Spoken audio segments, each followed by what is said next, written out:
audio. This might work now. And Hello. There we go. okay. Okay. Sorry, folks. Hi, this is Rick Manning, President of Americans for Limited Government. I am now actually functioning.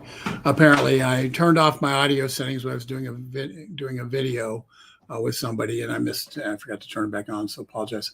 Here's the thing: we're talking California. We're talking about the exodus out of California, and that exodus out of California has really become profound. Uh, California lost one congressional seat in the 2020 census. Since that 2020 census, a full 500,000 more people have escaped the state of California. Now, understand they've had a net inflow of people from around the country, around the world. So they are seeing an inflow in terms of people coming from across the border, but they've got an outflow of people who have been living there for a while and are saying we're not living here anymore. The net is they've lost 500,000 people in 2 years. That is, and a lot of the people talk about why that is, and there's some pretty simple reasons. But first, I'm going to show you the actual census, so you don't have to take my word for it. This is from the Census Department. The population estimate in April of 2020 was 39,538. That's pretty close to what the census actually counted in 2020. So you had 39,538, 39,538. The count that they did in July of 2022 was 500,000 down from that. And since then, they've had additional losses. So they're kind of bleeding people right now. And there's a couple of reasons why. And I want to talk about how policy matters. California has, it's got beautiful beaches. It's got a lot of great stuff going forward. It's got a natural landscape that is difficult to beat. It's got great weather. At least Southern California does. I won't talk about the Bay Area where it's always foggy and cold. But the fact is, if people can't afford to live there, they move. If people can't, or the taxes are too high, they move. I'm going to show you a comparison here. The California tax, this is the California tax calculator done by Forbes. And the tax calculator shows you that costs about $58,000. If you make $70,000 a year, it costs you 58. That how much you had to keep after the government gets taken their share, 58,779. It's because California has a state income tax, and at the $70,000 level, your tax rate's about 4.36. But if you make a lot of money, your tax rate can be up to 12.5%. That's not counting the average 7.5% state sales tax that you're also paying. So this does not count sales tax. Let's look at Texas. Texas, the same 70,000, and suddenly you got about 2,800 more. You got $61,800 so you're making the same $70,000, but it costs you, the government takes $3,000 less because Texas has a 0% tax rate. And so when you're making a decision about, where can I afford to live? Obviously, you can afford to live in Texas. Your money goes further. The government itself isn't taking as much money. The sales tax rate in Texas and California are comparable, so that doesn't really make a difference. There are some differences in terms of property tax and the like. If you've owned your home for a while, you are paying very limited property taxes in California. You are paying probably a little bit more in Texas. But the cost of entry into California housing, in San Francisco, the average house is selling for $1.3 million. $1.3 million is the average house in San Francisco. And you ask, well, why did San Francisco's population go down by over 40,000 in the last 2 years? And it's because nobody can afford to live there. So that's your pretty basic stuff.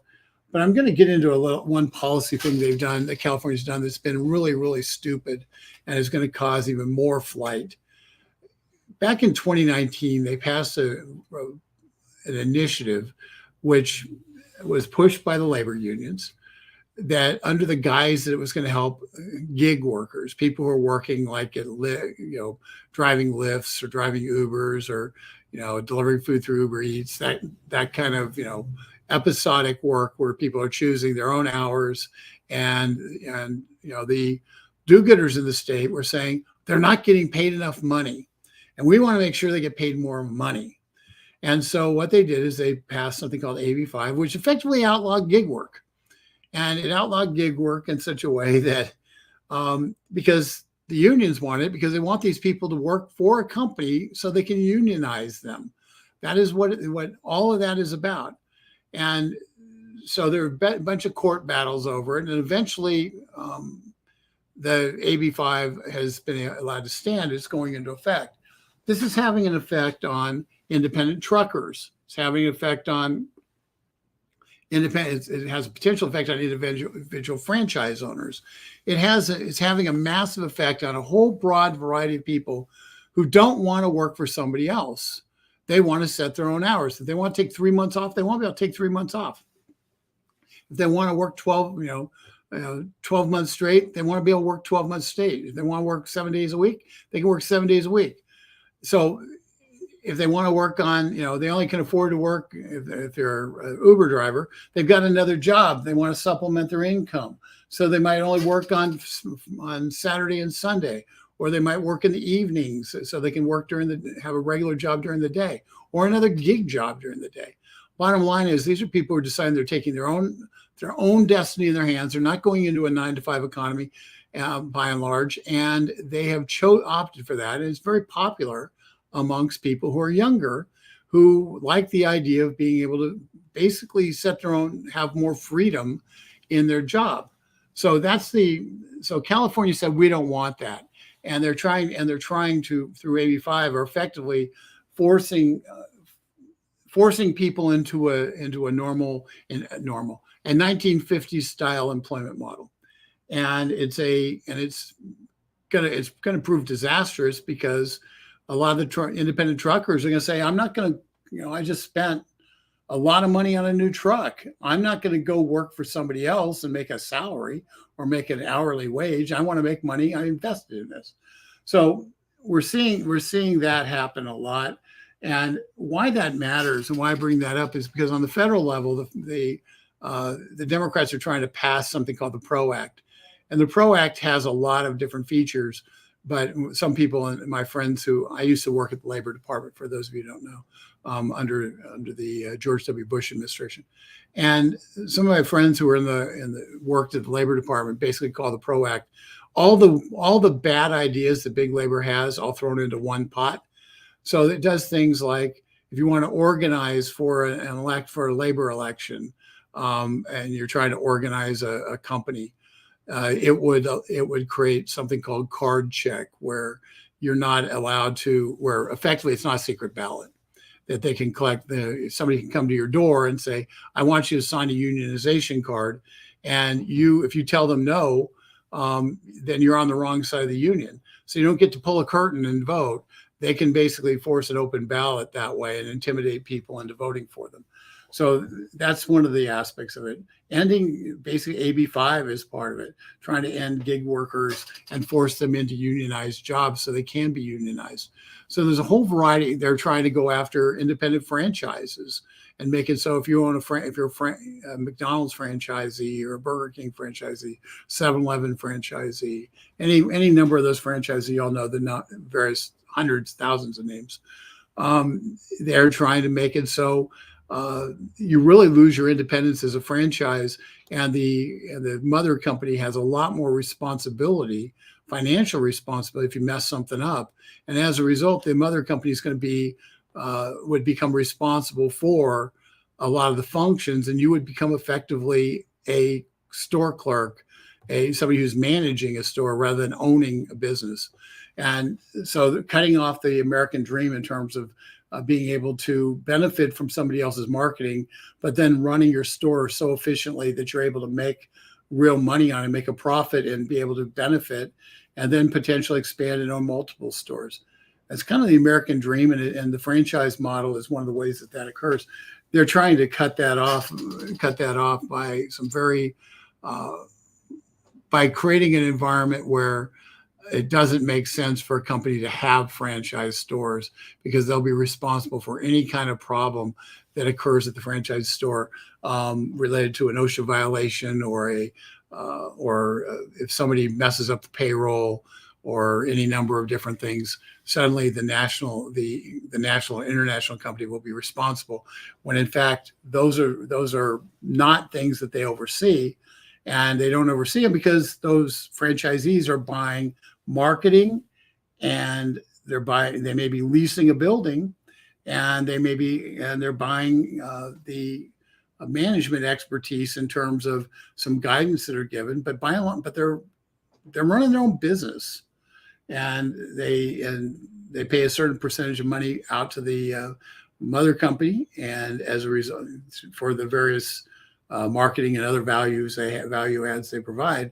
But in terms of the nuts and bolts of the business, the franchisee runs that, and the PRO Act would end that. Additionally, you're seeing this regulation to that effect that the Labor Department's trying to do, which would have that same effect. It's called, and so you're going to see a lot of discussion about that. And I suspect we're going to be talking about it quite a bit. So be aware of that.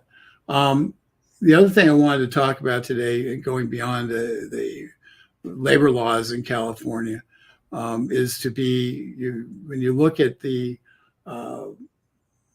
overall sense of on the energy front, the Californians are opting for essentially eliminating the internal combustion engine, like by 2035. They want to end they want all the cars to be electric very rapidly. And they don't have an electricity grid to fix it, to handle it. They've shut down their nuclear. They're much like Germany in that regard. They shut down their nuclear. They're attempting to turn the deserts of California into massive solar reflector shields, in the hopes that they'll be able to generate enough electricity. You drive between, like where I used to live, Riverside, California, to Palm Springs. You drive between Riverside and Palm Springs, and you're basically inundated with miles and miles and miles of windmills. And it's and what used to be really pretty rugged country is now just a windmill farm. But that's what they are. That's California's vision, is to eliminate even natural gas produced electricity. And the one thing they're doing with it that's kind of interesting is they have a compact with some other states where if they run out of electricity, they can go and buy it from other states like Arizona. And so Arizona might produce the electricity that California needs in order to be able to fund their utopian dream. So it's really a kind of a crazy situation. The problem is they're trying to impose it on the rest of us. People leave California. If you leave California, you darn well better fight like crazy to make sure California policies don't follow you. And one of the things that is kind of interesting, and I was told this I didn't see the poll, but I was told this by chief of staff of a Texas congressman. In 2018, when Ted Cruz was running for re-election against Beto O'Rourke, the polling after election polling showed that if only Texans had voted, Beto O'Rourke would have won. It was the Californians that moved to Texas who said, we don't want that garbage, who actually saved Ted Cruz. So you get down to it. A lot of states are saying we don't want Californians, but maybe you should have to give them a test and say, okay, well, let's see if you actually believe in the U.S. Constitution or not. And if you do, then we'll let you vote. But otherwise, you have to take a Texas citizenship test or something. I'm being somewhat facetious there. Point is, there is a lot of concern in states. The Utah government's basically sent a notification to people in California: if you want to leave the state, that's great, but don't come here. So you're hearing that from the government of the state of Utah, specifically targeting Californians, saying don't come here. You're seeing, in Arizona, my sister just moved from California to Arizona, maybe 2, 3 years ago, maybe it's 4. And the initial reactions were, stay home. And but she fits in with Arizona a lot better than she fits into California. So she's been incorporated pretty rapidly into the Arizona culture. But you go to some cities like that are on the border between California and Arizona, which is really desert area. Heck, it's a lot of Californians. Phoenix has grown at crazy levels, and it's Californians. And yet, ironically, when taking the census for the 2020 census, California only lost 1 seat, and Arizona didn't pick up any seats, even though Phoenix is now a megalopolis, unlike anything that existed certainly 10 years ago. So somebody's living in all those houses, but unfortunately, the dirty little secret is California invested in the census. They spent hundreds of millions of dollars making sure that every single person who lived under every bridge was counted at least 5 times. So they would have so their census numbers would be higher, and they'd keep getting the amount of money that dictates and drives to states based on census. Arizona spent, Texas spent 0. I don't believe Arizona spent any money. And as a result, there's only one way you can look at it, and there's significant undercounting in Arizona in terms of the population. And so they didn't even pick up 1 congressional seat when they should have picked up, I would have anticipated them picking up 2.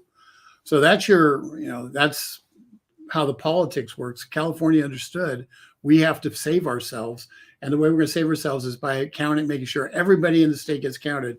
And other states like Texas said, well, we're not going to push the count. And so Texas got undercounted, and Arizona got undercounted, and California got overcounted. And that's how come they only lost 1 congressional seat, much to the country's chagrin. With that, we're the last piece I wanted to talk about is just flat energy policy and what that means.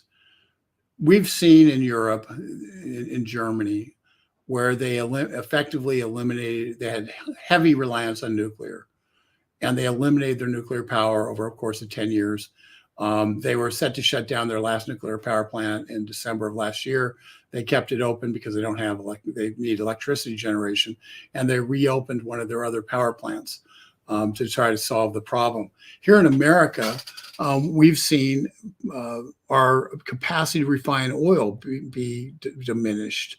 And it's been diminished because we've had oil refineries being shut down or converted to biofuels refineries. As a result of that, we don't have the same oil refining capacity that we did.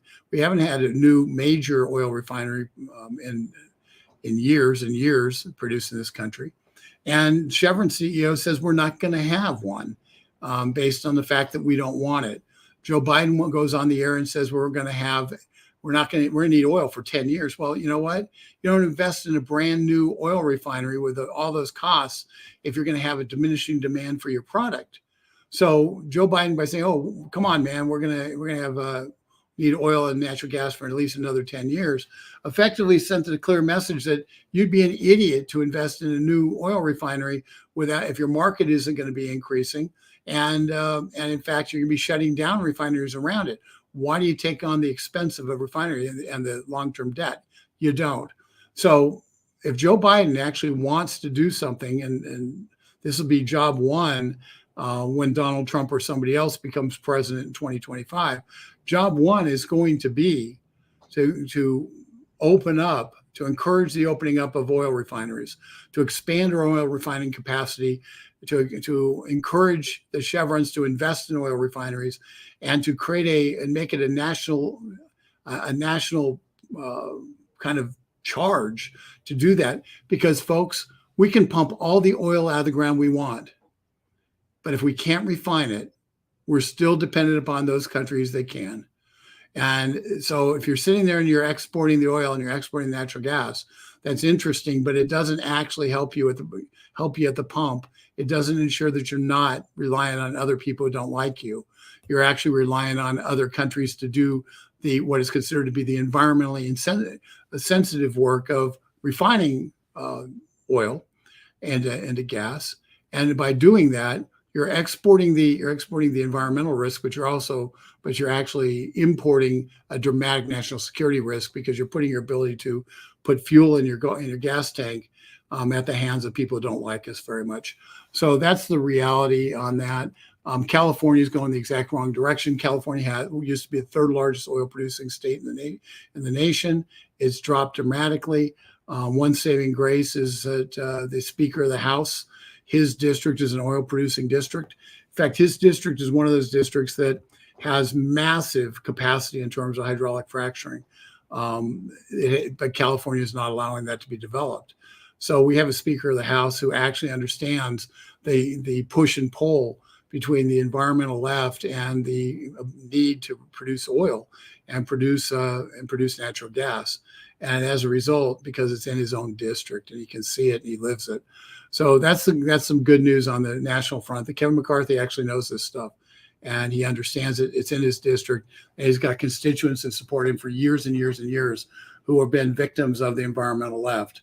So I would argue that those who sit there and were concerned about Kevin McCarthy, at least on the issue of energy development, Kevin McCarthy, I predict, will be extraordinarily positive for America. So with that, I'm going to just take some questions here. It's Roger Schmidt. You're 100% correct. That's exactly what they're doing. It'll change some demographics of red states to blue. Well, I don't necessarily agree with the changed demographics, because like I said, I gave you the Texas number with Ted Cruz. One of the challenges is if we don't start fixing the schools in the red states, as a state prerogative, we say if we allow our colleges in red states to be as woke as the colleges in the blue states, we've basically signed, it's a suicide pact. And until our governors, until our state legislatures start demanding accountability from the schools and ending the CRT programs and ending the basic woke designations in the schools, eliminating the demand for diversity in the schools, and instead getting the best students they can get into the schools, regardless of race. That's what they need to do. You want to grow your economy. You want to grow a population that actually is focused on rational thought and isn't just indoctrinated. You got to end the indoctrination. And yet, a place like the state of Alabama, we're getting just yesterday, I read this story. The state of Alabama, as red a state as you can get. At the University of Alabama, the Crimson Tide, they have a problem where a professor got fired because he was not bowing to the woke agenda. How does that happen in Alabama? It happens because the people there believe they're immune from this disease, and they're not. And so the real way we're going to turn from red to blue is by virtue of we're training our kids to be blue kids, even if they came from red households. And if we're not willing to protect our children from the education system and demand that the public education system teach American values and teach real American history and actually teach people to read, write, and do math, as opposed to whatever the heck they're being taught.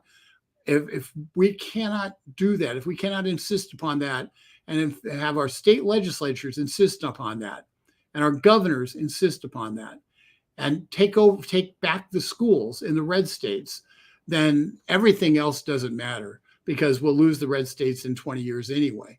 So that's a decision that has to be made now. And it's probably one of the most important decisions is made. It's made at state level, and states have to be willing to stand up and say, no, we're not going to allow UC Berkeley for the University of Alabama to become UC Berkeley. Instead, they need to make certain the University of Alabama becomes more like a Hillsdale College, where you have real education focused on basic fundamentals, and the kids come out being able to think, and they're able to come out not only being able to think, but produce. Purdue University out of Indiana had a few years ago, I wrote a paper on this. Purdue University, they at the time, there was the sixth best engineering school in the nation. They hired a dean from the University of North Carolina, who decided that actually doing math and knowing math is racist, and that having a rigorous, her term, a rigorous curriculum was in fact counter to the needs of Purdue University's engineering department. And so she made the curriculum less rigorous. So the engineering students could be more diverse. I guess if you're diverse, you don't have the capacity to meet a rigorous curriculum for some reason. But that was her rationale, her racist rationale, not mine. And so I haven't checked lately, but all I know is I don't want to cross over a bridge built by a kid who got into engineering school because he was diverse and couldn't do the rigorous work to actually be able to get an engineering degree. I don't want to fly in that airplane. I don't want to drive over that bridge. I don't want to have anything to do with anything they built, because I want the smartest, best trained people in the world building our bridges and building our airplanes, at least the ones I'm flying on. So, but that's Purdue University, Indiana, public university, something that can be done. Indiana, dead red state, and yet that's allowed to continue. So there's lots of things that can be done. California, we've got to stop the export of California's education ideas. We have to stop the export of a lot of things from California. But if we do nothing else but to transform the colleges in the red states, the bad news will be you're going to get a lot of kids from California, from parents who are fleeing the California education system. The good news is those kids are going to be the ones who are the future engineers, scientists, doctors, and physicians and physicists who are going to make America into the 22nd century. And they'll be the leaders into the 22nd century. And if they're coming out of South Dakota, out of North Dakota, Alabama, out of Mississippi, they're coming out of those states, they're going to stay in those states. And your Silicon Valleys will end up in red states. And it will be Silicon Valleys based on principles that are not the socialist principles that drive Silicon Valley in California. That's the answer, folks, and it can be done. I'm going to do one more. I'm a Reagan Republican, and my three born in the 80s are all Democrats to the schools I went to.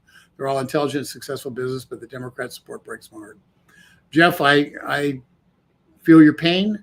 The truth of the matter is you're not alone in that. In fact, I'll relate this to church going.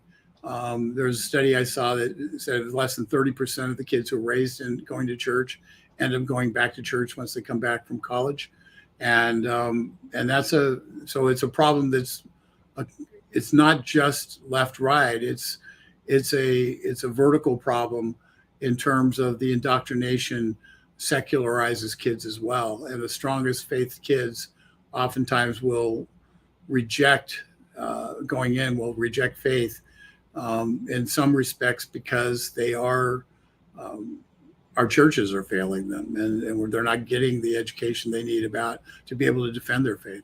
So there's a lot of aspects of that, and I will tell you that the hope is, and I'll just give you what the hope is. Millennials who were hard left at one point, the Democrats only won millennials by 2% in 2022 election. Millennials, as they get older, as they engage in family formation, as they begin to buy houses and stuff like that, and have to pay taxes, are now much more cognizant of the cost of government and are much less willing to pay for it.